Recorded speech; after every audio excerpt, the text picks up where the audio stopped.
اب میں آپ کو ام المومنین سیدہ میمونہ بنت حارث رضی اللہ عنہا کے واقعات و حالات سناتی ہوں۔ آپ رضی اللہ عنہا کا نام برہ تھا، نبی صلی اللہ علیہ وسلم نے میمونہ رکھا۔ والد کا نام حارث بن حسن تھا، والدہ کا نام ہند بنت عوف تھا۔ آپ سیدنا عبداللہ بن عباس رضی اللہ عنہ اور سیدنا خالد بن ولید رضی اللہ عنہ کی حقیقی خالہ تھی، کیونکہ ان کی بڑی بہن لباب الکبریٰ سیدنا عباس رضی اللہ عنہ کی زوجہ محترمہ تھی اور ابن عباس کی ماں تھی، اور دوسری بہن لباب الصغریٰ ولید بن مغیرہ کی بیوی اور خالد بن ولید کی ماں تھی۔ سیدہ میمونہ رضی اللہ عنہا کی کئی بہنیں تھیں، اس لیے سیدہ میمونہ رضی اللہ عنہا کی والدہ ہند بنت عوف کے کئی داماد تھے۔ اسی ہند بنت عوف کے متعلق کہا گیا، کائنات انسانی میں سب سے بہتر داماد ان کے حصے میں آئے ہیں۔ ان کے دامادوں کے نام یہ ہے: محمد رسول اللہ صلی اللہ علیہ وسلم، سیدنا عباس رضی اللہ عنہ، سیدنا جعفر بن ابی طالب رضی اللہ عنہ، سیدنا ابو بکر صدیق رضی اللہ عنہ، سیدنا علی بن طالب، سیدنا حمزہ بن عبد المطلب اور سیدنا شداد بن حاج رضی اللہ عنہ۔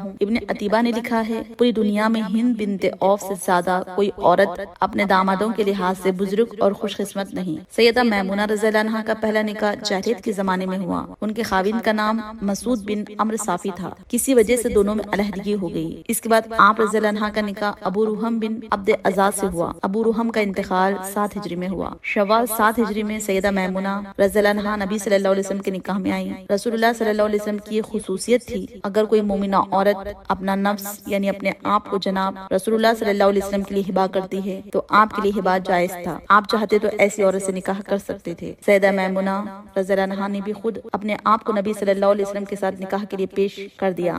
آپ صلی اللہ علیہ وسلم نے ان سے نکاح کر لیا۔ روایت کے مطابق یہ نکاح عمرۃ القضاۃ کے موقع پر منعقد ہوا، چونکہ رسول اللہ صلی اللہ علیہ وسلم عمرہ کرنے کی غرض سے نکلے تھے، اس لیے آپ حالت احرام میں تھے۔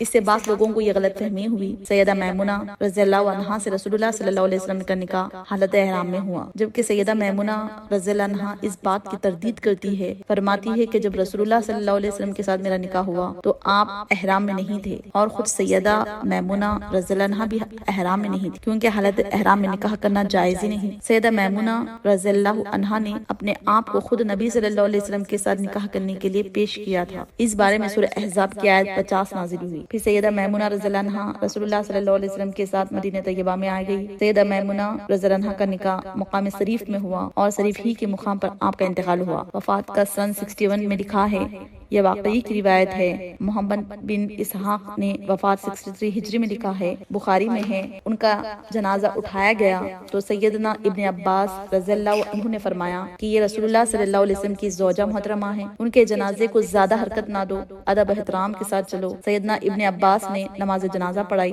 اور قبر میں اتارا۔ آپ کی روایت کا حدیث کی تعداد 46 ہے، اور بعض کتابوں سے معلوم ہوتا ہے کہ تعداد 76 ہے۔ نبی صلی اللہ علیہ وسلم کے احکامات کی تعمیل ہر وقت ان کے پیش نظر رہتی، اللہ سے بہت ڈرتی تھی، اصلاح رحمی کرتی تھی، غلام آزاد کرنے کا بہت شوق تھا۔ ایک مرتبہ آپ نے ایک لونڈی کو آزاد کیا تو نبی صلی اللہ علیہ وسلم نے بڑے ثواب کی خوشخبری سنائی۔ ایک مرتبہ میمونہ رضی اللہ عنہا نے قرضہ لیا، رقم کچھ زیادہ تھی، کسی نے پوچھا آپ اس رقم کو کیسے ادا کرے گی؟ آپ نے فرمایا، نبی صلی اللہ علیہ وسلم کا ارشاد ہے، جو شخص قرض ادا کرنے کی نیت رکھتا ہو اللہ تعالیٰ اس کا قرض ادا فرما دیتا ہے۔ رسول اللہ صلی اللہ علیہ وسلم کی تمام ازواج میں سے سب کے بعد سیدہ میمونہ رضی اللہ عنہا کا انتقال ہوا۔ اللہ تعالیٰ آپ رضی اللہ عنہا پر ہزار رحمت نازل کرے، آمین۔